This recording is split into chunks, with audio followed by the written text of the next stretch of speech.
Bismillahirrahmanirrahim. Assalamu alaikum. Welcome to remote learning. Today we are going to start with the second lesson of our revision session of today.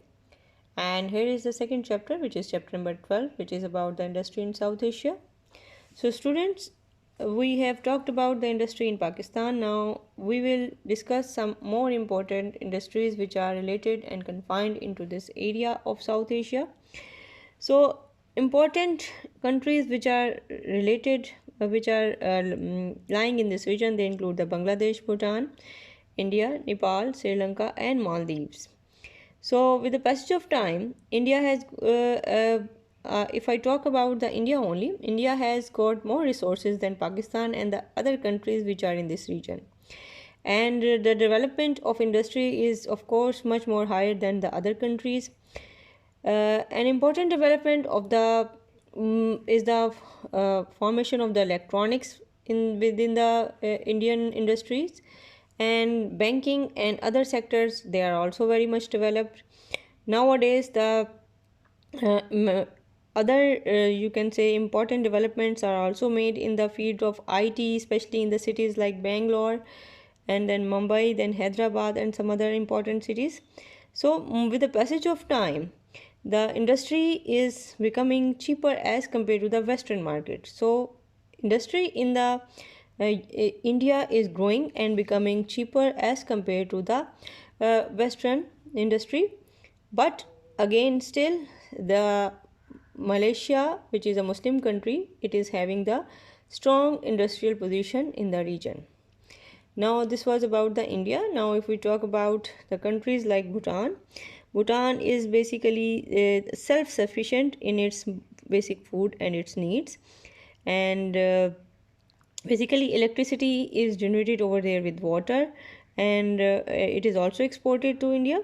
And sometimes the industry is producing some other valuable things, which are including the calcium carbide, which is an artificial material, and it is moistened with the water and gives off the highly inflammable gas acetylene, and this burns with the brilliant white light and sometimes used for the illumination.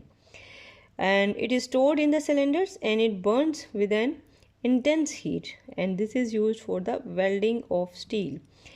So in order to prevent the visitor from destroying the lifestyles of Bhutan, the number of the tourists is limited to the few thousand only within the year. So we can say the tourism industry is not so strong within the Bhutan.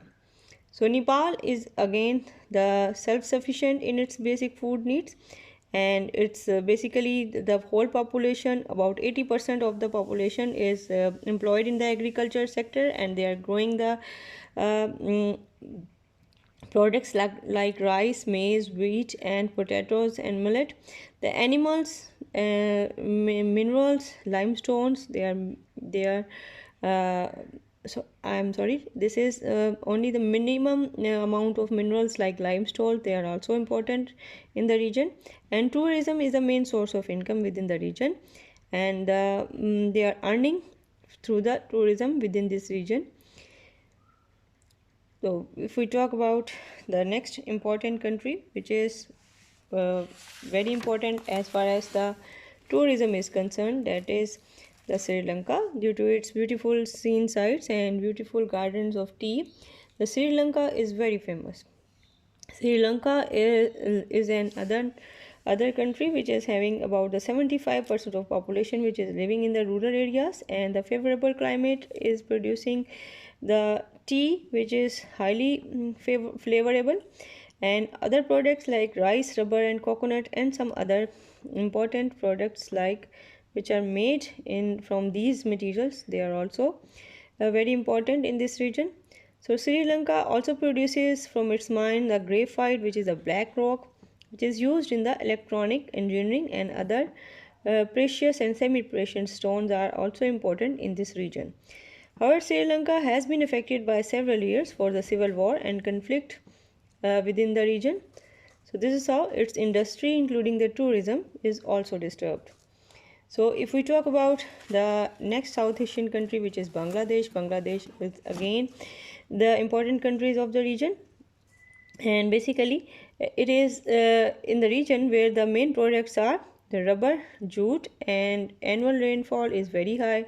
Basically this country is famous for the production of rice, tea, jute, and coconut also, and some other related industries like the textile. They are also present to produce the garments and the final ready-made products from the cotton industry.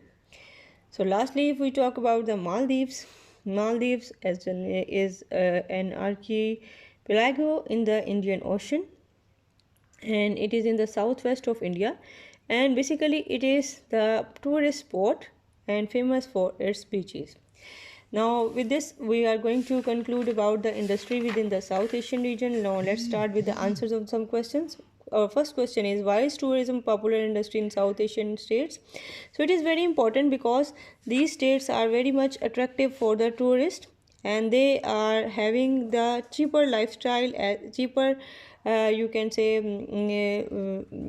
they seems to be cheaper as compared to the Western standards.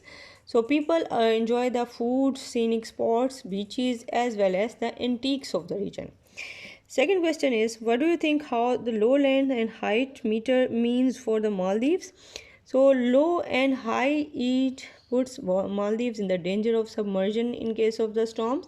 The threat of the global warming and rising sea level, they are also real dangers to the Maldives, and it is only 1.5 meter above the sea level. Next, our third and fourth question is, which industry in India is most well known today? Find out and write few lines. So, industry which is well known is the IT industry, and they are very much famous, and they are becoming more and more famous with the passage of time, especially which are located within the big cities like Mumbai and Bangalore. And finally, find out more about Sri Lanka, Maldives, and collect information. So we have right now discussed about these two countries.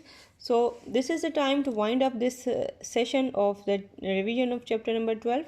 So students, please open your copies and revise all the question answers and written content within your copies, whether in the form of question answer or in the worksheet. Revise both and try to practice them by writing them again and again so that you may correct your errors. So this is how you can prepare for your upcoming exams. Inshallah, we will see each other very soon. Thank you very much. Don't forget to revise daily. Allah Hafiz.